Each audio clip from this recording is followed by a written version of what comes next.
ప్రియ సహోదరి, నా ప్రియ సహోదరుడా, ప్రభు తన కార్యమంతయు నెరవేర్చడానికి శక్తి గలవాడు. ఆయన మధ్యలో తన పనిని ఆపు చేసేవాడు కాదు, తన వాగ్దానాలు నిలుపు చేసేవాడు అసలే కాదు.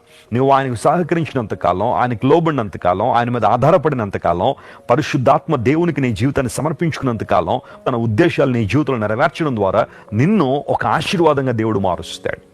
ఎవరెవరిని ఏ విధంగా క్రమపరచాలో దేవునికి తెలుసు. నీ మీద ఎగిసిపడే శత్రువులు, నీ మీద దుమ్మిగా పడాలనుకుంటున్న నీ ఎనిమీస్ ఎవరైతే ఉన్నారో వారిని ఎలా అణచాలో దేవునికి తెలుసు. నిన్ను ఎలా ఆశీర్వదించాలో కూడా దేవునికి తెలుసు. ఎప్పుడు బాధపడొద్దు, ఎప్పుడు కృంగిపోవద్దు. అయ్యో నాకు ఇలా అవుతుందండి, అలా అవుతుందండి, నేను అనుకున్నవి జరగట్లేదండి అని కొన్నిసార్లు వేదన, శ్రమ, ఇబ్బంది నీలో ఉండొచ్చేమో. కానీ ఈరోజు దేవుడు నీతో మాట్లాడుతున్నాడు. ప్రభువా, నీ చిత్తం జరిగించు, నీవు అనుకున్న కార్యం నా జీవితంలో నెరవేర్చను నువ్వు ప్రార్థనాపూర్వకంగా ఆయన వైపు తిరగలిగితే నీవు అనుకున్న దానికన్నా అద్భుతాలు ప్రభు నీ జీవితంలో చేయగలడు. బలమైన కార్యాలు ప్రభు నీ జీవితంలో జరిగిస్తాడు. ఈ వాగ్దానాన్ని ఈ రోజంతా క్లెయిమ్ చేసి ప్రార్థించేయండి. ప్రభు అసాధారణ కార్యాలు మీ జీవితంలో జరిగించేవాడు. తన చిత్తాన్ని నెరవేర్చి మిమ్మల్ని ఉన్నతమైన స్థానంలో ప్రభు నిలబెడతారు.